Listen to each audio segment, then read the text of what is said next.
Gangster Lawrence Bishnoi की। Gangster Lawrence Bishnoi की अमृतसर जिला कोर्ट में भी पेशी हुई है और उसे 8 दिन के पुलिस रिमांड पर भेजा गया है। कौन से सवाल पुलिस के सामने होंगे और जवाब कैसे देगा लॉरेंस बिश्नोई, आइए जानते हैं 1 मिनट की इस रिपोर्ट में। गैंगस्टर लॉरेंस बिश्नोई को 6 जुलाई तक पुलिस रिमांड पर भेजा गया है। Punjab police gangster Lawrence Bishnoi को अमृतसर कोर्ट लेकर पहुंची थी। राणा गोंदवालिया हत्याकांड में पुलिस ने लॉरेंस बिश्नोई को रिमांड पर लिया है। ਜਿਹੜਾ ਰਿਮਾਂਡ ਹੈਗਾ 6 ਤਰੀਕ ਤੱਕ ਮਿਲਿਆ। 7 ਦਿਨ ਹੋ ਗਏ, 7 ਦਿਨ। ਬਿਲਕੁਲ ਇਨਵੈਸਟੀਗੇਸ਼ਨ ਟੀਮਾਂ ਦੇਖੋ, ਸਾਡਾ ਕੇਸ ਜਿਹੜਾ ਹੈਗਾ ਇੱਥੋਂ ਮਜੀਠਾ ਰੋਡ ਦਾ ਹੈਗਾ ਕੰਦੋਵਾਲੀਏ ਦਾ। ਅਸੀਂ ਉਹਦੀ ਇਨਵੈਸਟੀਗੇਸ਼ਨ ਕਰ ਰਹੇ ਹਾਂ, ਉਹ ਉੱਥੋਂ ਮਾਨਸਾ ਪੁਲਿਸ ਕਰ ਰਹੀ ਹੈ। ਜਦੋਂ ਹੁਣ ਤੁਸੀਂ ਆਪ ਜਾਣਦੇ ਹੋਗੇ ਉਹਦਾ ਨਾਮ ਹੈਗਾ ਲੌਰੈਂਸ ਬਿਸ਼ਨੋਈ ਦਾ, ਤੇ ਨੈਚੁਰਲੀ ਵੱਖ-ਵੱਖ ਇਨਵੈਸਟੀਗੇਸ਼ਨ ਟੀਮਾਂ ਜਿਹੜੀਆਂ ਉਹਦੀ ਇਨਵੈਸਟੀਗੇਸ਼ਨ ਕਰਨਗੀਆਂ। बता दें कि मशहूर पंजाबी गायक सिद्धू मूसेवाला की सनसनीखेज हत्या की जांच कर रहे विशेष जांच दल ने कहा कि मुख्य साजिशकर्ता जेल में बंद गैंगस्टर लॉरेंस बिश्नोई ने कबूल किया है कि विक्की मिट्टू खेड़ा की हत्या का बदला लेने के लिए ही पिछले साल अगस्त में मूसेवाला को मारने की योजना बनाई गई थी। लॉरेंस बिश्नोई पर अलग अलग कई धाराओं के तहत मामले दर्ज किए जा चुके हैं। ऐसा नहीं कि पंजाब के एक ही इलाके में या एक ही क्षेत्र में मामले दर्ज हो, कई जगह लॉरेंस बिश्नोई के खिलाफ मामले दर्ज पहले थे। अब ऐसे में लॉरेंस बिश्नोई पंजाब पुलिस के हत्थे चढ़ा है तो कोर्ट में भी अलग अलग तरह से पेशी उसकी हो भी रही है। मुंबई के कुर्ला के नाइक नगर में एक 4 मंजिला पुरानी इमारत सोमवार देर रात अचानक से गिर गई। हादसे में 2 लोगों की मौत की खबर सामने आ चुकी है। हालांकि अभी भी मलबे में कई लोगों के दबे होने की आशंका जताई गई है, जिसको निकालने का काम लगातार जारी है।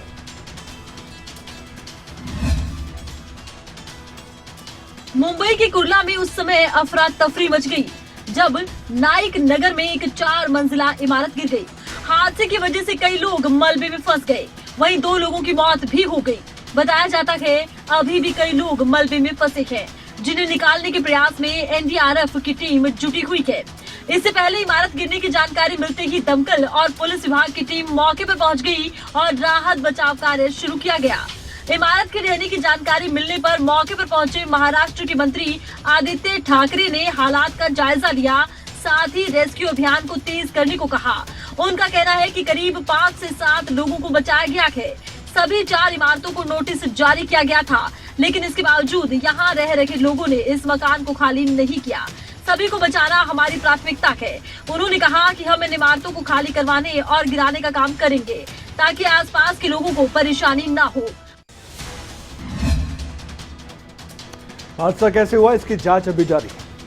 महाराष्ट्र की बात करें तो महाराष्ट्र का सियासी संकट देश के सामने है और जो लोग राजनीति में दिलचस्पी रखते हैं उन्हें पूरा इंटरेस्ट महाराष्ट्र की राजनीति में जरूर आ रहा होगा, क्योंकि महाराष्ट्र में एकनाथ शिंदे गुट सुर्खियों में अभी भी बना हुआ है। और एकनाथ शिंदे के अलावा 16 बागी विधायकों के जो सुप्रीम कोर्ट की तरफ से एक बात कही गई है वो काफी अहम है, क्योंकि इन्होंने याचिका दाखिल की थी सुप्रीम कोर्ट में 16 बागी विधायकों की ओर से और एकनाथ शिंदे की ओर से। वैसे में सुप्रीम कोर्ट ने अपनी ओर से एक जानकारी दे दी है। सुनवाई करते हुए सुप्रीम कोर्ट ने महाराष्ट्र के डिप्टी स्पीकर, महाराष्ट्र राज्य विधानसभा के सचिव, केंद्र और दूसरों को भी नोटिस जारी कर दिया है। इसका मतलब क्या निकला, देखिए 1 मिनट की रिपोर्ट में। महाराष्ट्र सरकार में मंत्री और शिवसेना नेता एकनाथ शिंदे और 15 अन्य बागी विधायकों ने अयोग्यता नोटिस के खिलाफ सुप्रीम कोर्ट में याचिका दायर की थी, जिस पर सुनवाई हुई। सुप्रीम कोर्ट ने इस मामले को लेकर महाराष्ट्र के डिप्टी स्पीकर, महाराष्ट्र राज्य विधानसभा के सचिव, केंद्र और अन्य को नोटिस जारी किया। सुप्रीम कोर्ट ने शिवसेना नेता अजय चौधरी, सुनील प्रभु को भी नोटिस जारी कर 5 दिनों के भीतर जवाब दाखिल करने को कहा है। सुप्रीम कोर्ट ने इस मामले की अगली सुनवाई 11 जुलाई को रखी है। सुप्रीम कोर्ट ने साथ ही डिप्टी स्पीकर की तरफ से विधायकों को जवाब देने के लिए दिया गया समय 11 जुलाई शाम 5:30 बजे तक के लिए बढ़ाने की बात कही है। कोर्ट में एकनाथ शिंदे गुट के वकील नीरज कौल ने दलील रखते हुए कहा कि स्पीकर के खिलाफ प्रस्ताव लंबित हो तो उन्हें विधायकों की अयोग्यता पर विचार नहीं करना चाहिए। नोटिस जारी करे तो उसके जवाब के लिए पर्याप्त समय देना चाहिए। सुनवाई के दौरान जस्टिस ने पूछा कि आप हाईकोर्ट क्यों नहीं गए, तो शिंदे के वकील नीरज किशन कौल ने ये बताया कि कानून हमें सुप्रीम कोर्ट आने से नहीं रोकता, पहले भी ऐसे मामलों में सुप्रीम कोर्ट ने आदेश दिए हैं। उन्होंने आगे कहा कि लोग अल्पमत में हैं, उन्होंने व्यवस्था पर कब्जा कर रखा है, हमें जान से मारने की धमकी दी जा रही है, हमारी लाश लौटेगी, इस तरह की बातें की जा रही हैं। अब सुप्रीम कोर्ट के नोटिस का जवाब कैसे और किस तरह से दिया जाता है, देखने वाली बात है। महाराष्ट्र के मुख्यमंत्री उद्धव ठाकरे ने शिवसेना के बागी मंत्रियों को उनके पद से हटा दिया था और उनकी जगह अब दूसरे मंत्रियों को अपने मंत्रिमंडल में शामिल कर लिया है। 1 मिनट की रिपोर्ट में देखिए कौन कौन से मंत्री शामिल किए गए और कौन कौन से मंत्री पद से हटा दिए गए। महाराष्ट्र के मुख्यमंत्री उद्धव ठाकरे ने एक बड़ा कदम उठाते हुए शिवसेना के बागी मंत्रियों को उनके पद से हटा दिया है और उनकी जगह दूसरे मंत्रियों को शामिल किया गया है। इसमें एकनाथ शिंदे भी शामिल हैं। शिवसेना के 2 फाड़ होने के बाद चल रही लड़ाई के बाद इस एक्शन के बारे में 2 दिन पहले ही खबर आ गई थी कि एकनाथ शिंदे समेत 9 मंत्रियों के पद जाने वाले हैं। उनके खिलाफ एक्शन लिया जाएगा। महाराष्ट्र के मुख्यमंत्री उद्धव ठाकरे ने गुवाहाटी में होटल में ठहरे 9 बागी मंत्रियों के विभाग अन्य मंत्रियों को आवंटित कर दिए हैं। आधिकारिक बयान के अनुसार बागी मंत्रियों के विभाग अन्य मंत्रियों को इसलिए दिए जा रहे हैं ताकि प्रशासन चलाने में आसानी हो। महाराष्ट्र की गठबंधन सरकार में शिवसेना के 9 मंत्री अब एकनाथ शिंदे की अगुवाई वाली बागी गुट में शामिल हो चुके हैं। शिवसेना में अब 4 कैबिनेट मंत्री हैं, जिसमें मुख्यमंत्री उद्धव ठाकरे, आदित्य ठाकरे, अनिल परब और सुभाष देसाई शामिल हैं। आदित्य को छोड़कर शेष 3 विधान परिषद के सदस्य हैं। शिवसेना की अगुवाई वाली महा विकास अघाड़ी सरकार में बगावत से पहले पार्टी के 10 कैबिनेट मंत्री और 4 राज्य मंत्री थे। सभी 4 राज्य मंत्री असम के गुवाहाटी के होटल में डेरा डाले हुए हैं। न्यूज डेस्क, खबरें अभी तक। ये तो होना ही था क्योंकि जो भी बागियों ने किया है वो शिवसेना के लिए किसी बड़े झटके से कम नहीं था, क्योंकि अब जो सरकार है वो गिरेगी या बचेगी बड़ा सवाल है। लेकिन हाँ, जो कार्रवाई करनी थी यानी कि मंत्री पद से हटाना था बागियों को, वो हटा दिया गया है। केंद्रीय श्रम वन पर्यावरण मंत्री भूपेंद्र यादव ने सोमवार को बावल में निर्माणाधीन ESIC अस्पताल का निरीक्षण किया है।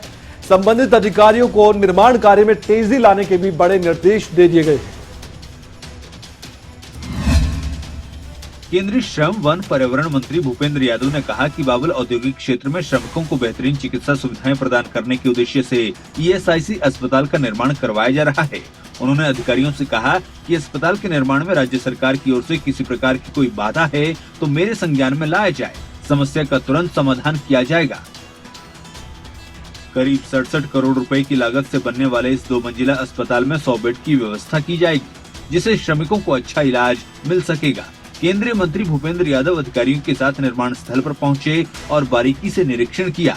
उन्होंने कहा कि अस्पताल में ही ट्रॉमा सेंटर जैसी सुविधा मिले, इसके लिए विशेष कार्य योजना तैयार करने के भी निर्देश दिए गए हैं। इस मौके पर हरको बैंक के chairman doctor Arvind Yadav, ADC Swapnil Ravindra Patil, SDM Siddharth Dhaiya, DSP Amit Bhatia, PWD NCR के चीफ इंजीनियर CM तिवारी, मुख्य परियोजना प्रबंधक AP सिंह, अभियंता अखिल राठी सहित निर्माण कार्य से जुड़े अधिकारी उपस्थित रहे। ये दौरा भूपेंद्र यादव जो कि केंद्रीय मंत्री, उनका काफी अहम रहा है और कुछ निर्देश उन्होंने अधिकारियों को दिए हैं। अब अधिकारियों को तेजी से काम करना भी पड़ेगा और करवाना भी पड़ेगा। आगे बढ़ते हैं। चंडीगढ़ में केंद्रीय वित्त मंत्री निर्मला सीतारमण की अध्यक्षता में 47वीं GST काउंसिल की बैठक बुलाई गई थी। इस बैठक में GST और महंगाई के मुद्दों पर भी चर्चा हुई है और लोगों को कुछ राहत मिल सके, इसको लेकर भी गहनता से भी विचार विमर्श किया गया। वित्त मंत्री निर्मला सीतारमण की अध्यक्षता में आज चंडीगढ़ में GST काउंसिल की बैठक हो रही है। इस बैठक में कई राज्यों के वित्त मंत्री और GST से जुड़े अधिकारी मौजूद हैं। बैठक के दौरान महंगाई कम करने को लेकर चर्चा हो रही है। राज्यों की कई अहम मांगों पर विचार के साथ ही GST काउंसिल की बैठक में कुछ चुनिंदा आइटम्स की टैक्स रेट्स बदलने वाले हैं, जिनका रिकमेंडेशन फिटमैन पैनल ने दिया है। हालांकि 113 उत्पादों पर टैक्स दरें बदलने के प्रस्ताव को रेड सिग्नल दिखाया गया है। ये बैठक चंडीगढ़ में 2 दिन तक चलेगी, जिसके बाद केंद्र और राज्य सरकारें महंगाई कम करने के फॉर्मूले पर काम करेंगी। ई वाहनों के लिए GST दरों पर स्पष्टीकरण जारी किया जा सकता है। इसमें बैटरी से लैस या बिना बैटरी के ई वाहन पर 5% GST लगाने पर चर्चा हो सकती है।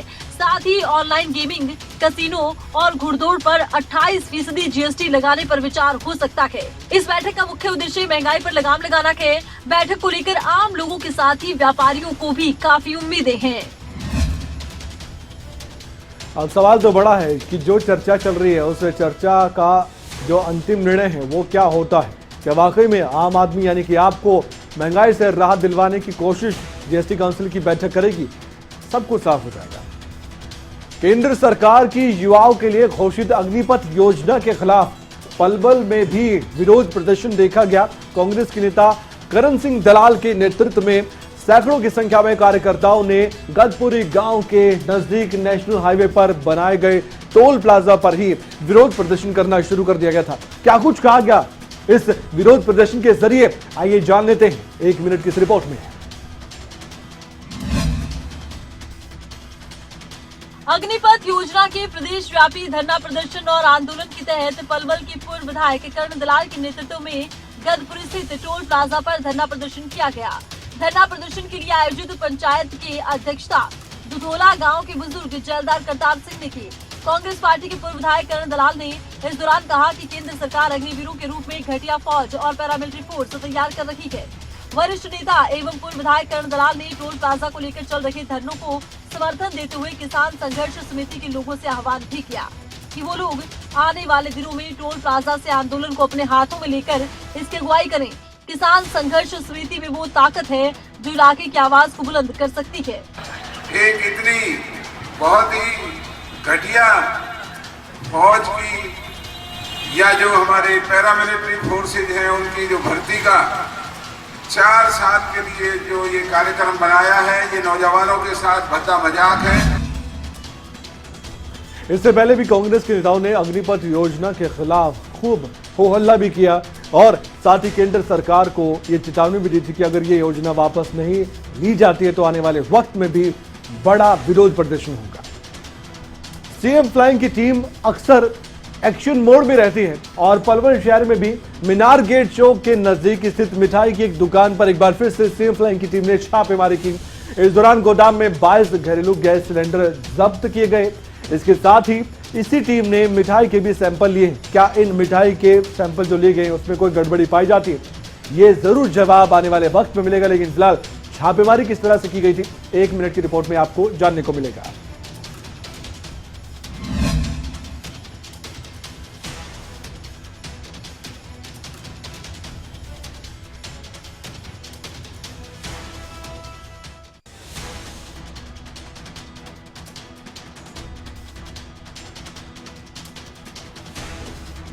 मिठाई की दुकान पर छापेमारी की गई है और ये देखा गया कि सीएम फ्लाइंग की टीम लगातार दबिश दे रही है। हरियाणा के कई जिलों में ये देखा गया है कि पिछले काफी समय से सीएम फ्लाइंग की टीम लगातार छापेमारी कर रही है। सबसे बड़ी बात ये भी है कि इस मामले को लेकर पहले से ही गुप्त सूचना के आधार पर कार्रवाई की गई है। गुप्त सूचना मिली थी जिसके बाद सीएम फ्लाइंग की टीम यहां पर मौके पर पहुंची और जानकारी यह है कि 22 घरेलू गैस सिलेंडर जब्त किए गए।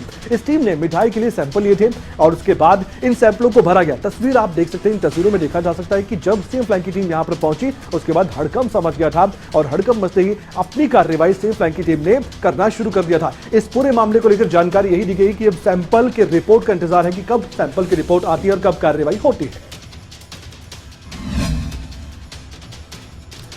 तो कुल मिलाकर देखा जाए तो सीएम फ्लाइंग की टीम अब इंतजार करेगी कि सैंपल रिपोर्ट आएगी तो उसके बाद ही कार्रवाई बड़ी भी हो सकती है। लेकिन जिस तरह से यहां पर सब कुछ हुआ वो सबने देखा। आगे बढ़ते हैं, भिवानी में सीएम फ्लाइंग की टीम ने यहां भी रेड मारकर मरीजों के स्वास्थ्य के साथ हो रहे खिलवाड़ का भंडाफोड़ कर दिया। मौके पर यह पाया गया कि मेडिकल स्टोर पर बिना किसी परमिशन के मरीजों का इलाज तक किया जाता था। रिपोर्ट देखिए कैसे मरीजों के स्वास्थ्य के साथ खिलवाड़ हो रहा था।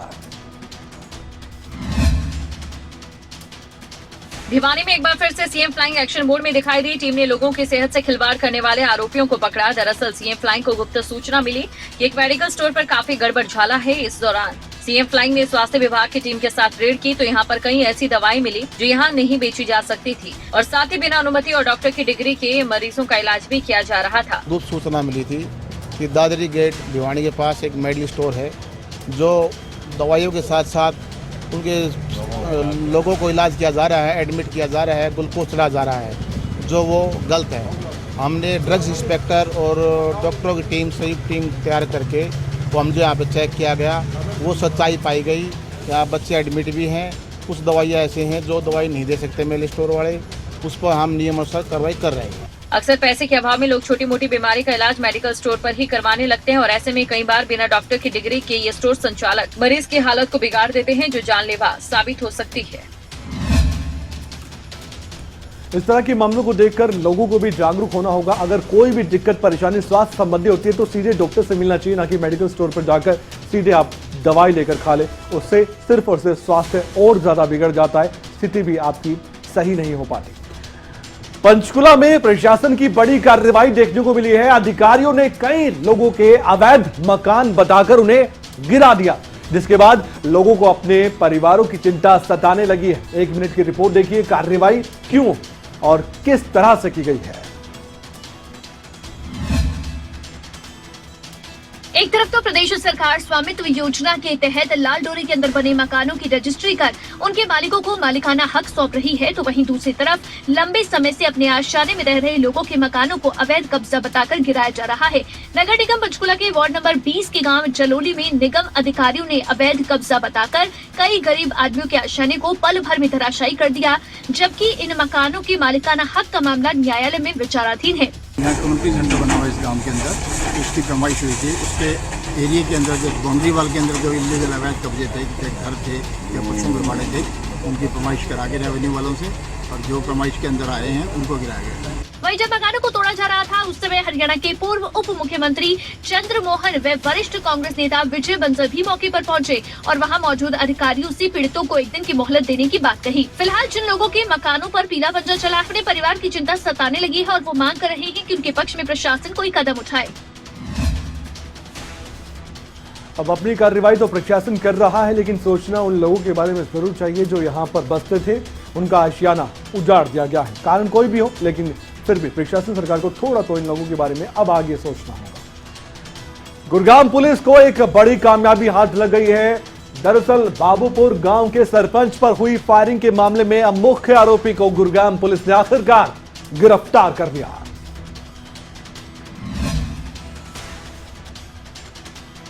गुड़गांव पुलिस ने बाबूपुर के सरपंच पर फायरिंग करने के मामले में मुख्य आरोपी को गिरफ्तार कर लिया, लेकिन इस आरोपी के खुलासे के बाद गुड़गांव पुलिस हैरान रह गई। दरअसल मुख्य आरोपी परमजीत ने बाबूपुर के सरपंच और उसके भतीजे पर फायरिंग की साजिश जेल के अंदर से रची थी। आधा दर्जन से ज्यादा शूटर्स को बाबूपुर के सरपंच पर फायरिंग के लिए भेजा गया था। 26 फरवरी 2022 को आधा दर्जन से ज्यादा शूटरों ने बाबूपुर के सरपंच पर जानलेवा हमला बोला और डराने की कोशिश की, लेकिन इस पूरी वारदात में सरपंच बच गया। लिहाजा पुलिस ने मामला दर्ज कर इसमें 7 लोगों को पहले ही अरेस्ट कर लिया और अब मुख्य आरोपी को गिरफ्तार करने में पुलिस को कामयाबी मिली है। बाबूपुर के सरपंच के ऊपर फायरिंग की गई थी, जिसको गोलियां लगी थी। 7 आरोपी पहले ही गिरफ्तार कर लिए हैं और उसमें एक आरोपी परमजीत को हमने आज गिरफ्तार करने में कामयाबी हासिल की है। ये मामला काफी सुर्खियों में रहा था और सभी जानना चाहते थे कि इस मामले में किसने इस बड़ी वारदात को अंजाम दिया है और आखिरकार मुख्य आरोपी पुलिस के हत्थे चढ़ गया है। पुलिस अभी भी इस मामले के अंजाम तक पहुंचने की सोच रही थी और आखिरकार अंत में मिली बड़ी सफलता। यमुनानगर के बांगर गांव के लोग इन दिनों प्रशासन की लापरवाही का शिकार हो रहे हैं। कुछ दिनों पहले की बात है, खराब हुए एक बिजली के ट्रांसफार्मर को अभी तक ठीक नहीं किया गया, जिसके चलते लोगों को परेशानी का सामना भी करना पड़ा।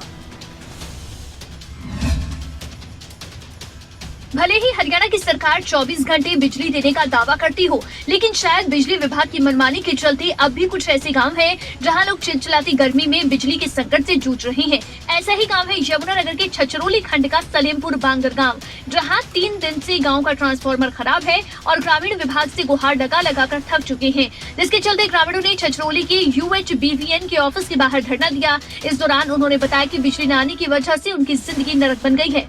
हमारा ट्रांसफार्म 72 घंटे हो गया, अब तक गांव में लगा नहीं है जी। उसकी वजह से, दिक्कत की वजह से सारा गांव उठ के आया जिसके उस ट्रांसफार्म पे कनेक्शन थे। वहीं जब बिजली विभाग के अधिकारी से बातचीत की गई तो वो कैमरे पर जवाब गोलमोल करते नजर आए। हालांकि उन्होंने कैमरे पर भी इतना तो जरूर कहा है कि उन्होंने ग्रामीणों से कहा है कि जिनके बिल बकाया है वो भरे और जगमग योजना में कोई बाधा न डाले।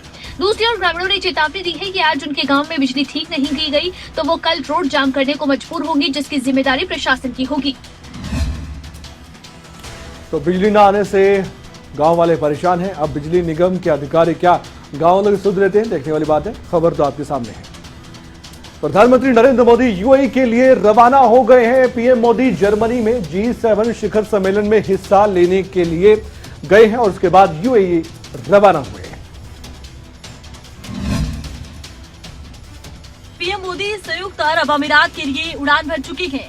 पीएम यहां यूएई के पूर्व राष्ट्रपति और अबू धाबी शासक शेख खलीफा बिन जायद अल नाहयान के निधन पर शोक व्यक्त करेंगे। तो वहीं पीएम मोदी यूएई के नए चुने गए राष्ट्रपति और अबू धाबी के शासक शेख मोहम्मद बिन जायद अल नाहयान को बधाई भी देंगे।